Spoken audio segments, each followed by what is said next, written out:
رئيس إنتر ميلان يفجرها ويكشف تطورات صفقة ديابي من الاتحاد.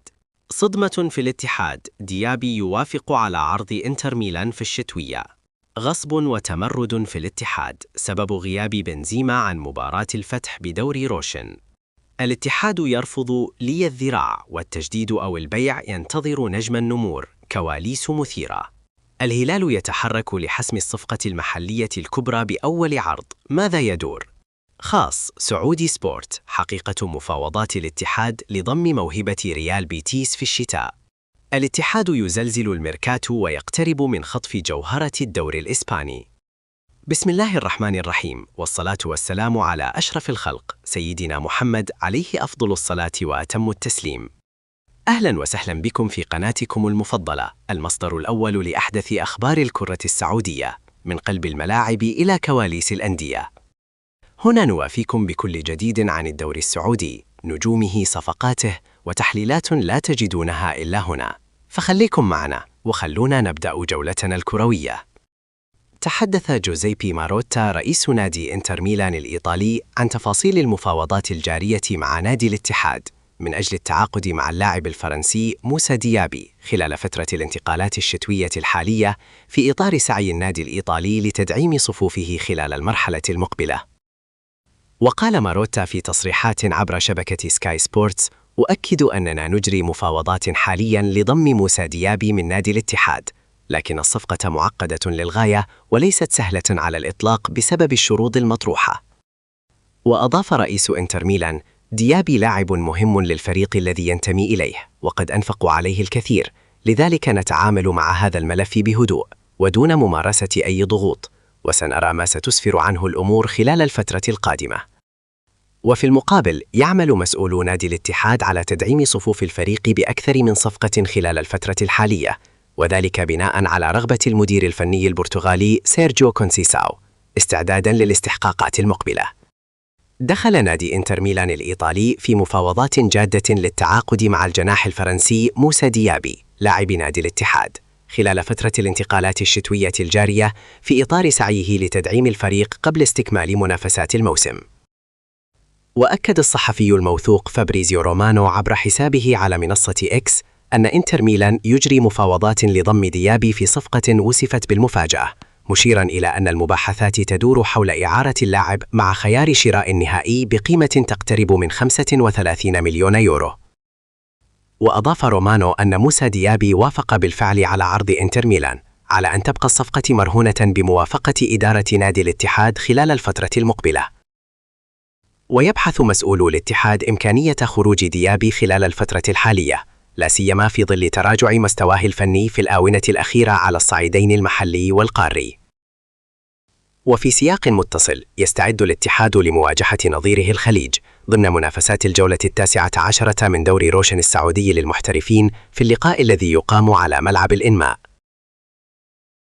أعلن الإعلامي الفرنسي سانتي أونا أن المهاجم الفرنسي كريم بنزيما قرر عدم المشاركة في المباراة المقبلة لفريق الاتحاد أمام الفتح ضمن منافسات دوري روشن السعودي للمحترفين.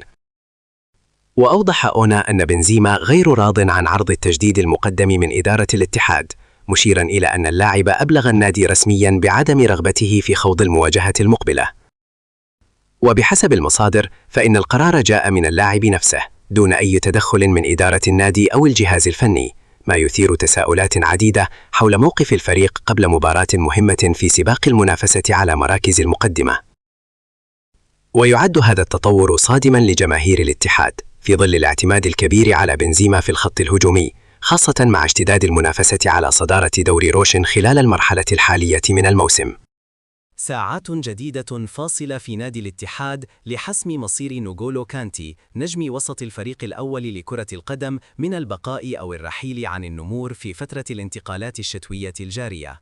وقرر مسؤولو الاتحاد تقديم عرض أخير إلى نوغولو كانتي لتجديد عقده مع النادي لموسمين مقبلين، في ظل تمسك سيرجيو كونسيساو المدير الفني باستمراره في صفوفه. ويدرس مسؤولو الاتحاد التراجع عن قرار بقاء نوغولو كانتي في حال رفضه مجددا التجديد والموافقة على بيعه لضخ سيولة مالية في خزينة النادي بدلا من رحيل اللاعب مجانا في نهاية الموسم. ولا زال نادي الاتحاد يعول كثيرا على بقاء نوغولو كانتي وعدم انتقاله إلى أي ناد آخر في أوروبا في فترة الانتقالات الشتوية الجارية حاليا، خاصة وأن اللاعب يعتبر من أهم العناصر في تشكيلة النمور. ماذا قدم كانتي مع الاتحاد هذا الموسم؟ المباريات 17 مباراة، الأهداف هدفين، التمريرات الحاسمة 2 تمريرة. بدأ نادي الهلال التحرك لحسم الصفقة المحلية الكبرى المطلوبة من جانب سيميوني إنزاغي المدير الفني للفريق الأول لكرة القدم في فترة الانتقالات الشتوية الجارية. وذكرت صحيفة الرياضية في تقرير لها أن الهلال بدأ التحرك في صفقة ضم عبد الرحمن العبود نجم الاتحاد، وقدم أول عرض رسمي لحسم الصفقة مقابل 20 مليون ريال. وقالت الصحيفة أن إدارة الاتحاد تتجه إلى رفض المقابل المالي الخاص برحيل عبد الرحمن العبود بهذا المقابل المالي، وتطلب 70 مليون ريال على الأقل في الميركاتو الشتوي. وأبدى سيميوني إنزاغي مدرب الهلال في وقت سابق رغبته في ضم اللاعب عبد الرحمن العبود إلى صفوف الزعيم في فترة الانتقالات الشتوية الجارية لتعزيز مركز الجناح في صفوفه. والمثير في الأمر أن الهلال لم يكن يتخيل المطالب المالية الضخمة من جانب الاتحاد في ظل خروج عبد الرحمن العبود من حسابات مدربه سيرجيو كونسيساو في المباريات الأخيرة. مصدر من داخل نادي الاتحاد حقيقة ما تم تداوله مؤخرا بشأن دخول النادي في مفاوضات للتعاقد مع المهاجم الإسباني رودريغو مارينا لاعب ريال بيتيس الإسباني خلال فترة الانتقالات الشتوية الحالية. وأكد المصدر في تصريحات خاصة لسعودي سبورت أن إدارة نادي الاتحاد لم تقدم أي عروض رسمية أو شفهية للتعاقد مع اللاعب، نفيا صحة الأنباء التي تحدثت عن تحركات جادة من جانب النادي في هذا الملف حتى الآن. ويأتي هذا النفي في ظل تقارير صحفية سعودية كانت قد أشارت إلى أن الإدارة الرياضية بنادي الاتحاد وضعت اسم المهاجم الإسباني الشاب رودريغو مارينا لاعب ريال بيتيس ضمن قائمة الأسماء المرشحة للتعاقد معها بنظام لاعب المواليد.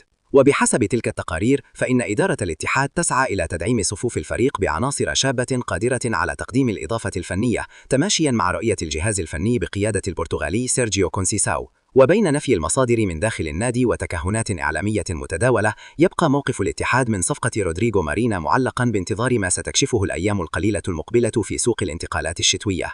يواصل نادي الاتحاد العمل على تعزيز صفوف الفريق خلال فترة الانتقالات الحالية في ظل سعي الإدارة لتدعيم تشكيل الفريق قبل استئناف المنافسات المحلية والقارية. ويأتي هذا التحرك في إطار رؤية الجهاز الفني بقيادة سيرجيو كونسيساو الذي يسعى لضم مجموعة من اللاعبين المميزين لتعزيز خطوط الفريق المختلفة وتحقيق التوازن الفني المطلوب.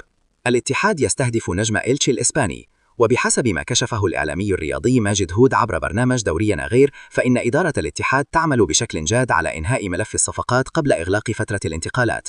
وأشار ماجد هود إلى أن إدارة الاتحاد تركز بشكل خاص على التعاقد مع مهاجم مواليد قادر على تقديم الإضافة المطلوبة في خط الهجوم خلال الفترة المقبلة.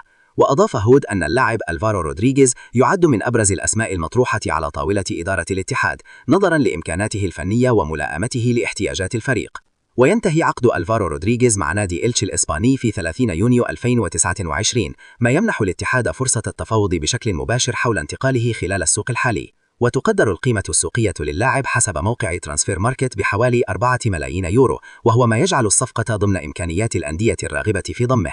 ويأمل الاتحاد في حسم الصفقة سريعا لضمان انضمام اللاعب قبل انطلاق المباريات المهمة، خاصة مع ضغط المنافسات المحلية ودوري أبطال آسيا للنخبة. كما يدرس الجهاز الفني والجهاز الإداري في الاتحاد خيارات أخرى لتعزيز خطوط الفريق، بما يضمن وجود بدائل قوية في جميع المراكز الأساسية.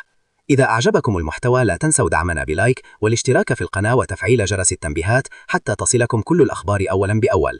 كرتنا السعودية تستحق المتابعة، وإحنا هنا عشان ننقل لكم كل التفاصيل لحظة بلحظة. كان معكم المشجع الاتحادي، نراكم في فيديو قادم. دمتم بخير، والسلام عليكم ورحمة الله وبركاته.